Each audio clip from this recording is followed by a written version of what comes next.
I'm Katie Couric. Crude and rude at the UN. The president of oil-rich Venezuela calls President Bush the devil.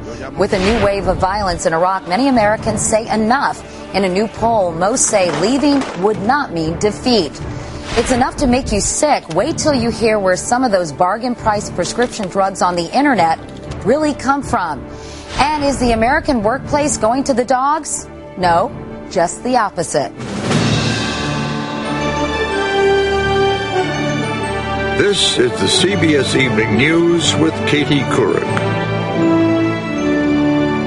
Hi, everyone. He stood on international soil in the heart of New York and insulted the President of the United States. At the UN today, Venezuela's President Hugo Chavez appeared before the General Assembly, accused the U.S. government of exploiting and pillaging the people of the world, and engaged in some very undiplomatic name-calling aimed at his American counterpart and nemesis, George W. Bush. Here's our national correspondent, Byron Pitts. Normally, when an anti-capitalist, American-hating leftist calls the President of the United States a devil, it doesn't make news. El diablo, el propio diablo está en casa. But today it was the President of Venezuela, and it was at the United Nations, where President Bush had just given a speech the day before. Ayer vino el diablo aquí. And the devil came here yesterday. Yesterday, the devil came here. Chavez then made a tongue-in-cheek sign of the cross and said he could still smell the sulfur in the air. President Bush was already on his way back to Washington. The President of the United States, the gentleman to whom I refer as the devil, came here talking as if he owned the world. Truly, as the owner of the world. The Venezuelan president's speech drew both laughter and some applause.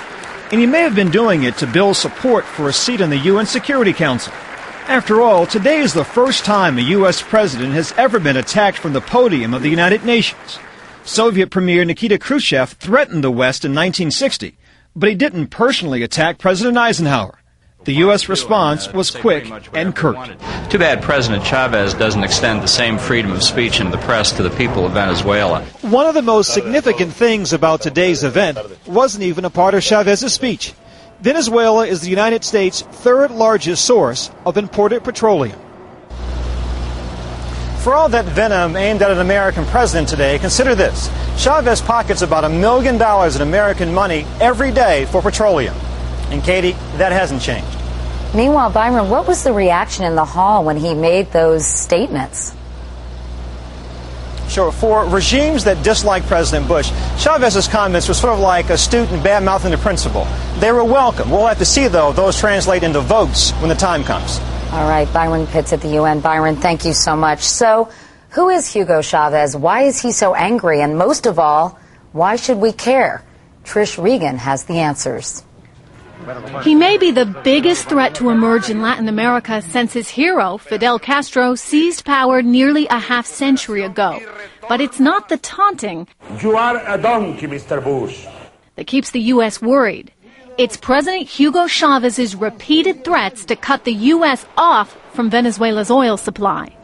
We have to take that seriously. Earlier this year, Chavez was quoted saying, "The U.S. government must know that if it crosses the line, it won't be getting Venezuelan oil."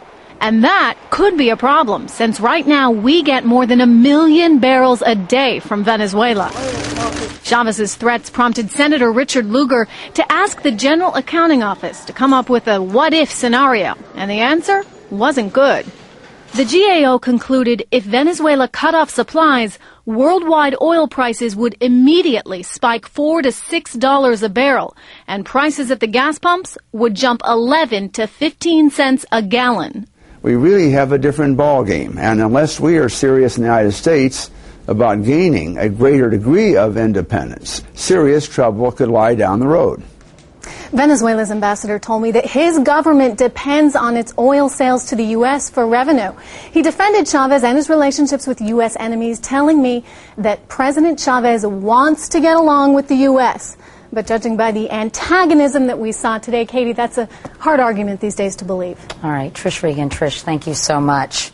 Well, you've heard it before, but we have to say it again tonight. It's turning out to be an especially violent week in Iraq. In just the past 2 days, more than 60 people killed, including 3 American soldiers, more than 100 wounded, and top generals warned today that with Ramadan coming up, it will only get worse. Here at home, a CBS News New York Times poll finds more than half the American public believes pulling out of Iraq now, despite what President Bush says, would not mean defeat. From Iraq tonight, here's Lara Logan. This past week in Iraq has seen a wave of bloodletting, with suicide car bombings like this one in the northern city of Kirkuk, as well as roadside bombs, execution-style killings, and attacks on U.S. forces, all on the rise. That's what the Army's top spokesman in Iraq admitted today. Al-Qaeda in Iraq, insurgents, and death squads have recently increased their attacks, with the primary area being focused in the Baghdad area. The wounded in today's suicide truck bomb came from the Dura area of Baghdad, supposedly newly secure in the latest crackdown by U.S. and Iraqi forces. The man who called for more attacks on U.S. troops, Al-Qaeda in Iraq's new leader, Abu Ayyub al-Mazri, is seen here in an execution video just posted on the internet. Moments later, he shoots this Turkish hostage in the head. Executions are so common here now that in the past week alone, about 200 bodies have been found in the Iraqi capital. Shielded from the violence in this heavily guarded courtroom, the trial of Iraq's former dictator slipped even further into farce today. Iraq's government fired the chief judge last night for being too lenient. The new man in charge immediately faced a walkout from the defense team and shortly afterwards ejected an aggressive Saddam from the court.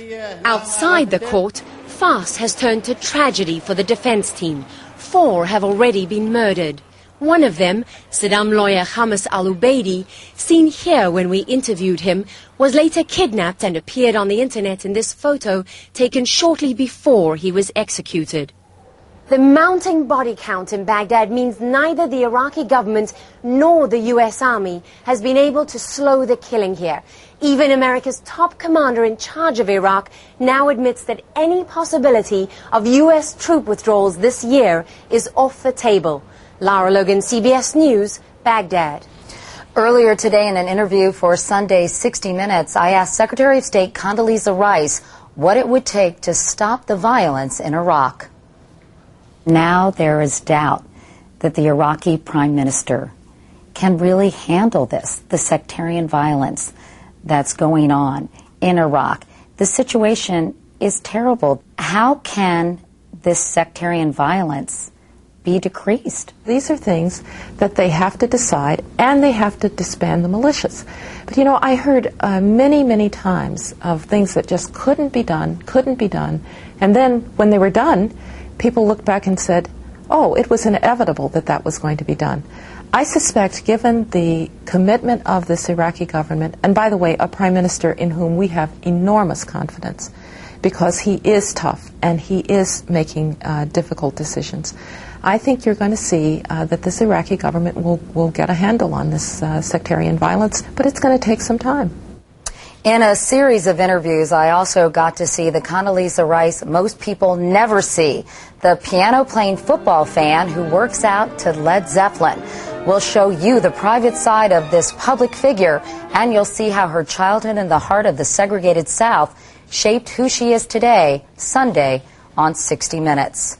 In our CBS News briefing, good news tonight for Democrats in the battle for control of Congress. In our CBS News New York Times poll, 50% of registered voters say they'll vote for the Democratic candidate for the House of Representatives, 35% for the Republicans. And bad news for incumbents, only 42% of registered voters said their congressman deserves re-election. 47% say it's time for a change. The Bush administration is denouncing the military coup in Thailand and hinting it may cut off U.S. aid unless democracy is restored. No shots were fired in the coup yesterday, and today some people even handed flowers to the soldiers. The ousted prime minister, who was at the UN, flew to London today. The shuttle Atlantis should be returning from space tomorrow after a one-day delay. NASA gave the green light today. There are now 5 mysterious objects floating outside the shuttle. Nobody knows for sure what they are, but 2 more inspections of the heat shield found no damage. And 2 more states are reporting cases of E. coli. 23 states in all now. 146 people have gotten sick and 1 has died. And now the first definitive link between the outbreaks and raw fresh spinach. A bag of tainted spinach was found in the refrigerator of a person who got sick in New Mexico. And you can get details of these stories and more on our website. The address is cbsnews.com. Coming up next tonight, a very important warning about ordering cut-rate prescription drugs online. Why they may be one very bad bargain.